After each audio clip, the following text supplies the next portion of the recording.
নবী ডাক দেয়া আয়েশা, হাসর ময়দানটা একটু কঠিন অবস্থা হবে, ওই ময়দানে কেউ কাউকে চিনবে না, ওই ময়দানে ছেলে বাবাকে চিনবে না, বাবা ছেলেকে চিনবে না, এমন একটা হাসরের ময়দান, যে ময়দানের মধ্যে মা মেয়েকে চিনবে না, মা মেয়ে মাকে চিনবে না।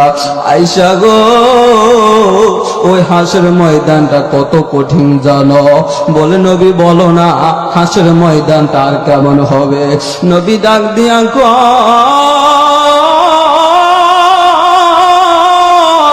আয়েশা রে, ও হাসরের ময়দানে আল্লাহ কাহারিয়াতের আওয়াজ দিবে, আল্লাহর কাহারিয়াতের আওয়াজে সব নবীর উম্মতেরা দৌড়াদৌড়ি করবে। উপর থেকে হাসরের ময়দানে সূর্য মাথার উপরে থাকবে, জমিনের উপরে মাথার মগজগুলো টকবক টকবক টকবক করে গড়তে থাকবে। আম্মা জান আয়েশা কয়, নবী তখন আপনি কোথায় থাকবেন? উম্মতের অবস্থা হবে কি?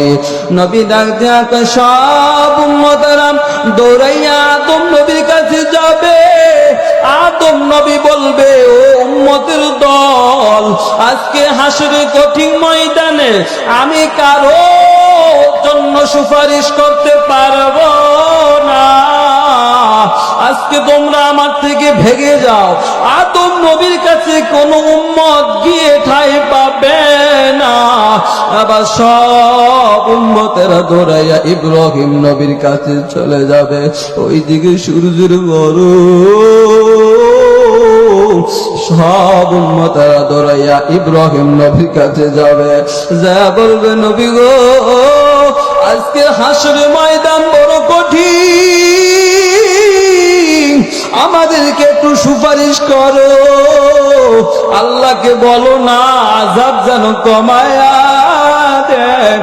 এবার সব উম্মতেরা দৌড়াইয়া এবার ইব্রাহিম নবীও বলবে, আমি পারবো না, আজকে হাসরের ময়দানে আমার কি উপায় হবে, আমার কি উপায় হবে, আমি নিজে তো চিন্তায় বিবর।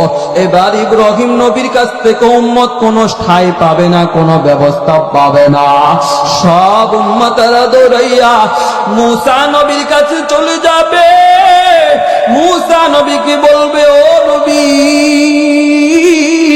আজকে হাসরের ময়দানে কোন নবীর কাছে গিয়া ঠাঁই পেলাম না, আপনি আমাদের জন্য একটু সুপারিশ করেন।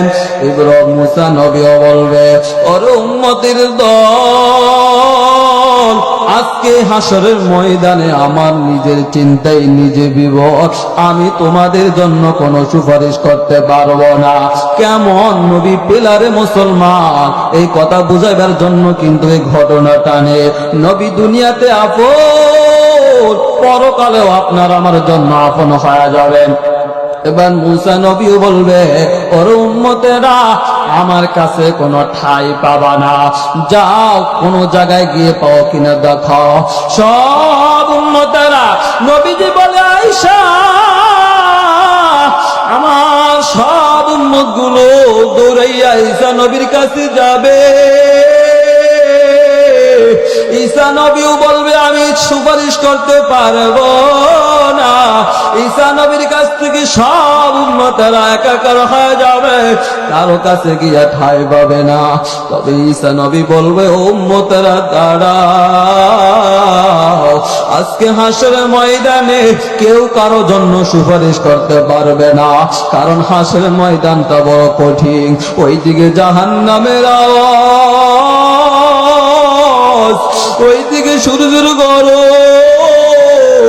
সব উম্মতেরা বলে, ও ঈসা নবী বলো না কোথায় যাব?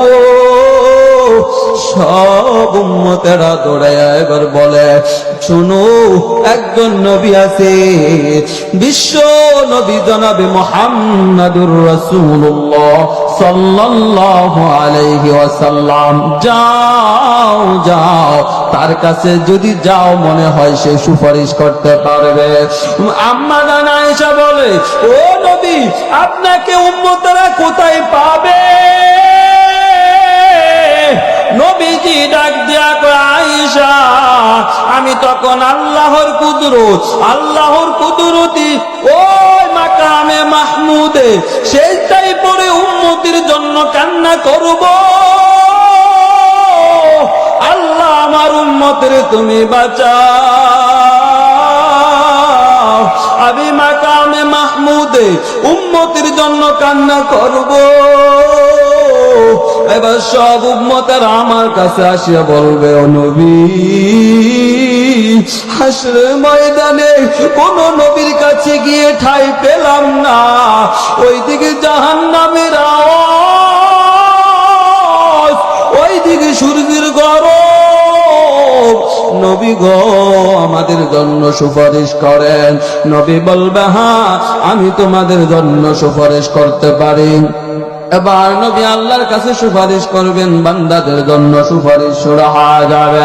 এবার নবীজি আল্লাহ তার সুপারিশ কবুল করবেন।